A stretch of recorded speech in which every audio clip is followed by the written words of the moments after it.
بسم اللہ الرحمن الرحیم۔ محترم سامعین، سوال یہ ہے کہ ولیمہ اس کی اہمیت کیا ہے، یہ اس کے معنی کیا ہے اور اس کا وقت کیا ہے۔ تو ولیمہ کے تعلق سے بخاری کی حدیث ہے جو کتاب النکاح میں درج کی ہیں، وہ آپ غور سے سنیں تو آپ کو پتہ چلے گا کہ ولیمہ ہے کیا۔ اور ہمارے یہاں جو شرط لگاتے ہیں کہ ہم بستری کے بعد ولیمہ کیا جائے، یہ ساری چیزیں آپ کو اس سے سمجھ میں آ جائیں گی۔ عبد الرحمن بن عوف رضی اللہ تعالیٰ عنہ نبی کریم صلی اللہ علیہ وسلم کی خدمت میں مجلس میں حاضر ہوئے تو ان کے کپڑوں پر رنگ تھا، اور یہ رنگ جو ہے ترجمانی کرتا تھا خوشبو کا، اور خوشبو لگانا یہ اس بات کی ترجمانی کرتا ہے کہ کوئی خوشی کا موقع عمل میں آیا ہے۔ تو آپ صلی اللہ علیہ وسلم نے پوچھا کہ ما ھذا، یہ کیا ہے؟ تو جواب دیا کہ شادی کیا۔ تو آپ نے سوال کیا کہ حق کے مہر کتنا؟ تو جواب دیا کہ کھجور کی گٹھلی کے برابر سونا۔ اب جو آپ جواب دے رہے ہیں، پہلے تو دعا دی برکت کی اور پھر وصیت کی یا نصیحت آپ کہتے ہیں کہ ولیمہ ولو بشاۃ، کہ ولیمہ کرو۔ اب یہاں غور طلب بات یہ ہے کہ ولیمہ کرنے کے لیے آپ نے یہ نہیں پوچھا کہ آپ کے علاقائی زوجے جسے ہم ہمبستری کرتے ہیں یہ عمل ہوا کہ نہیں، یہ نہیں پوچھا۔ بغیر کسی شرط لگائے ہوئے، کوئی قید لگائے ہوئے آپ نے ولیمہ کرنے کی تاکید کی۔ اب یہ ہمارے یہاں جو مشہور ہے، جو تصور ہے لوگوں میں کہ ہمبستری کے بعد جو ہے ولیمہ، یہ کہاں سے آیا؟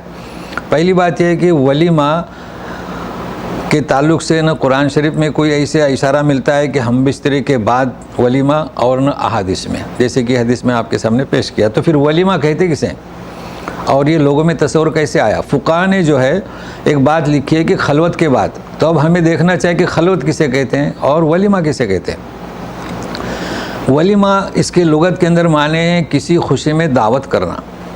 تو کیا یہ خوشی نہیں ہے کہ ایک اجنبی لڑکی اور ایک اجنبی لڑکا دونوں کا جو عقد ہوا، یہ خوشی ہے؟ اب فقہاء نے لکھا ہے کہ خلوت، تو خلوت کے معنی کیا؟ خلوت کے معنی ہم بستری نہیں ہے۔ خلوت کے معنی ہے کہ دولہا دلہن ایک، یعنی مرد اور عورت ایک ایسے کمرے میں ہو کہ تیسرا وہاں کوئی نہ ہو، یہ ہوتے ہیں معنی خلوت کے۔ اس لیے کہ نبی کریم صلی اللہ علیہ وسلم نے اجنبی عورتوں کے ساتھ خلوت کو منع کیا ہے۔ تو شادی کے بعد ایسا ہوتا ہے کہ دولہا دلہن کو ایک کمرے میں رکھا جاتا ہے، تو خلوت ہوئی۔ تو خلوت کا یہ مطلب نہیں کہ ہم بستری کا عمل کا صدور ہو۔ دوسری چیز، جب شادی یعنی عقد نکاح ہوتا ہے تو اعلان کیا جاتا ہے مساجد میں، محفلوں میں، تو اسی طریقے سے، لیکن وہ اعلان ہر کسی تک پہنچ نہیں سکتا۔